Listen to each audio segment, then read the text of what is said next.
भागवत के श्लोकों से इतना लगाव है सुखदेव जी को कि वो वेद की ऋचाओं को नहीं बोलते, भागवत के श्लोक बोलते हैं। देखिए आप कितना इंपॉर्टेंट है, जानते सब कुछ है। वेद की ऋचाएं भी उनको कंठस्थ है पर उनको नहीं बोलते, भागवत के श्लोक बोलते रहते हैं। जैसे हम लोग कोई मंत्र बोलते हैं ना, ऐसे ही सुखदेव जी भागवत के श्लोकों का ही उच्चारण करते रहते हैं। भागवत का एक एक श्लोक मंत्र नहीं, महामंत्र का भी राजा है महाराज, क्योंकि उसका संबंध श्री कृष्णाय वयम नुमः से है महाराज।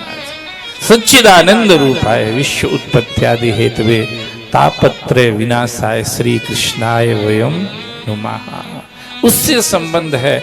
इसलिए सुखदेव जी भागवत के श्लोक बोलते रहते हैं, वेद की ऋचाओं को उतना बोलते नहीं है।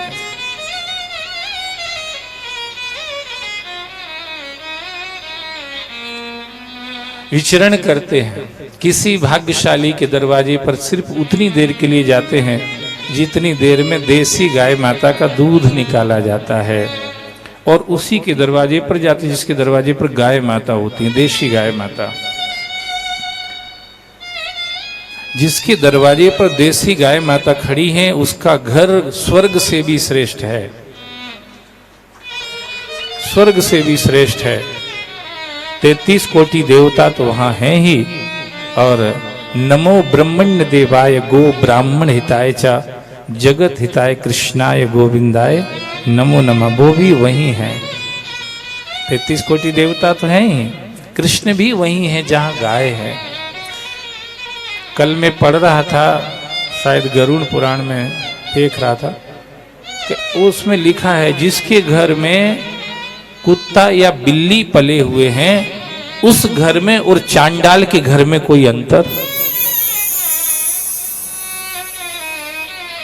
चांडाल का घर आप लोग जानते हैं, चांडाल का घर, चांडाल के घर में कोई नहीं जाना चाहता है,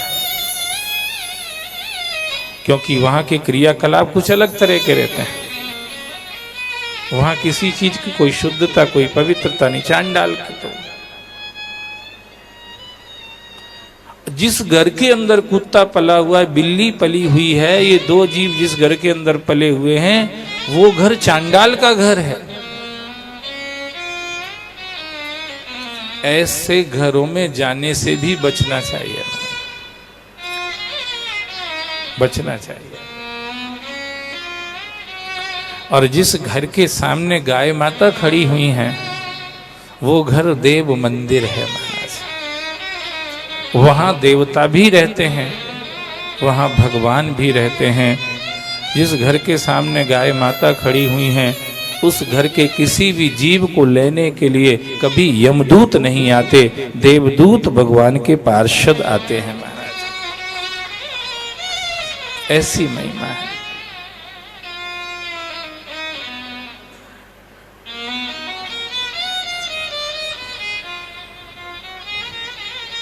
जिसको बिना भजन के ये निश्चित करना हो कि मुझे भगवान का धाम मिल जाए, भजन हमसे हो नहीं रहा। कई लोग कहते हम चाहते तो हैं कि भगवान के धाम जाए पर भजन होता नहीं। एक रास्ता है, आप जितना भोजन करते हो, आप जितना भोजन करते हो उसके बराबर का भोजन आप डेली गाय माता को खिला के फिर स्वयं खाया करो। पुराण कहते हैं आपको भगवान का धाम मिलेगा ही सही महाराज। अब सब सोच रहे होंगे हम तो एक रोटी से ही काम चला रहे थे, पहली रोटी बनाई ने गाय माता को खिलाई, वो भी ठीक है। Something is better than nothing, something is better than nothing. न कुछ करने से तो कुछ करना अच्छा ही है। अगर मैं तुमको कह दूं कि अपने जितनी तुम खाते उतनी गाय को खिलाओ तो तुम एक भी बंद कर दोगे कि फिर ऐसे ही बढ़िया महाराज, फिर ऐसे ही बढ़िया। पर अगर आप चाहते हैं कि मुझे भगवत धाम की प्राप्ति हो तो एक यही नियम बना लो। नहीं जा सकते हिमालय की गिरी पर्वत शिखर गुफा कंदराओं में, नहीं रह सकते किसी पवित्र क्षेत्र तीर्थ में, जहां रहते हो वहीं यही नियम बना लो अपन आप जितना, अब ऐसा मत करना कि तुम पहले खुद ही एक रोटी पे आ जाओ कि हम ही कम कर देंगे, झंझट का तमाम।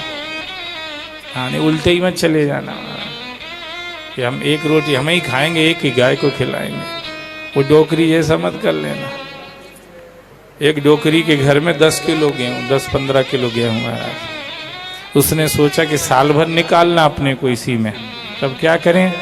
तो उसने क्या करा, गेहूँ तो मटकी में भर के रख दिए, गगरी मटकी में भर के रख दिए, और शुरू में ऐसे ही रहने लगी महाराज। बोले बाद में काम आ जाएंगे, बाद में काम आ जाएंगे। अब वो भूखी मरते मरते एक दिन मरे ही गई, वे गेहूँ धरे के धरे ही रह गए महाराज।